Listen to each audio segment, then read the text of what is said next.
Hello everyone, welcome to Tejas cloud kitchen. మనం రొటీన్గా ఎప్పుడు చేసుకునే చికెన్ కర్రీస్ ఫ్రైస్ కాకోకుండా డిఫరెంట్గా ఎంతో ఈజీగా మరియు టేస్టీగా చికెన్ కోఫ్తా కర్రీని ఎలా ప్రిపేర్ చేయాలో చూద్దాం పదండి. దానికోసం అయితే ఇక్కడ నేను 1/2 కిలో చికెన్ కీమాను శుభ్రం చేసేసుకొని ఒక బౌల్లోకి తీసుకున్నాను. ఇప్పుడు ఇందులోకి 1/2 స్పూన్ పసుపు, 1 స్పూన్ సాల్ట్, 1 స్పూన్ కారం, 1/2 స్పూన్ గరం మసాలా, 1/2 స్పూన్ జీరా పౌడర్, 1 స్పూన్ ధనియా పౌడర్, ముందుగా తరిగి పెట్టేసుకున్న ఉల్లిపాయ ముక్కలు, 1 స్పూన్ అల్లం వెల్లుల్లి పేస్ట్, కొత్తిమీర తరుగు వేసేసి మొత్తం మసాలాలన్నీ చికెన్కు పట్టే విధంగా కలుపుకోవాలండి. ఈ విధంగా కలిపేసేసుకొని చిన్న చిన్న కోఫ్తాస్ లాగా ప్రిపేర్ చేసేసుకోవాలి. ఇప్పుడు స్టవ్ ఆన్ చేసేసుకొని ప్యాన్ పెట్టేసుకొని అందులోకి 5 నుంచి 6 స్పూన్స్ ఆయిల్స్ వేసుకోవాలి. ఆయిల్ వేడైన తర్వాత ఈ కోఫ్తాస్ అన్నీ వేసేసుకొని సిమ్లోనే ఫ్రై చేసుకోవాలండి. హై ఫ్లేమ్లో పెట్టేస్తే పైన మొత్తము క్రిస్పీగా ఉంటాయి, లోపల కుక్ అవ్వండి. అందుకే సిమ్లో పెట్టేసేసుకొని ఈ విధంగా కదుపుతూ ఫ్రై చేసుకోవాలి. ఇవన్నీ బ్రౌన్ కలర్లోకి ఫ్రై అయిపోయాయి. పక్కన ఒక ప్లేట్లోకి తీసి పెట్టేసుకోవాలండి.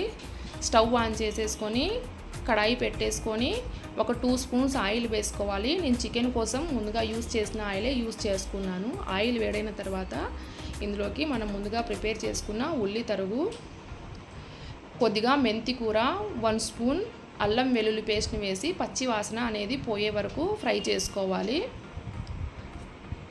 ఇప్పుడు ఇందులోకే 2 టమాటాస్ని ఈ విధంగా ప్యూరీ లాగా చేసేసుకొని వేసుకోవాలి.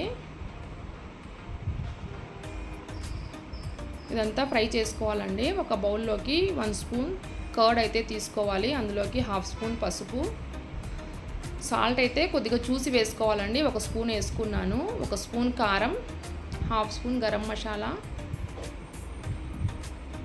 1/2 స్పూన్ జీరా పౌడర్, 1/2 స్పూన్ మిరియాల పొడి, 2 స్పూన్స్ ధనియాల పొడి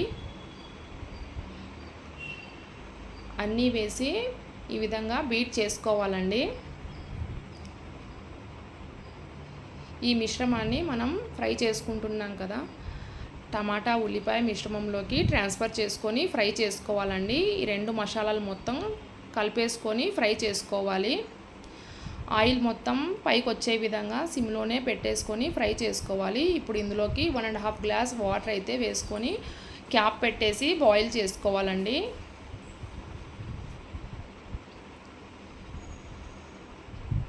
వాటర్ అయితే ఈ విధంగా బాయిల్ అయిపోయాయి, మసాలాతో కలిసేసి బాగా చిక్కగా గ్రేవీ లాగా అయిపోయాయి.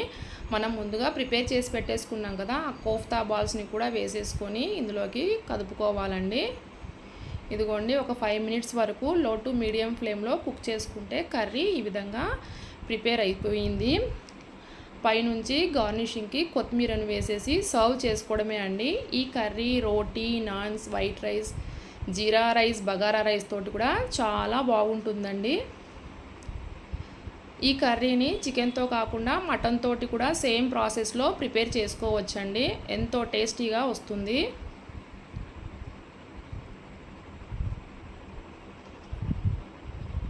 ఈ వీడియో మీకు నచ్చినట్లయితే please like, share and subscribe to our channel.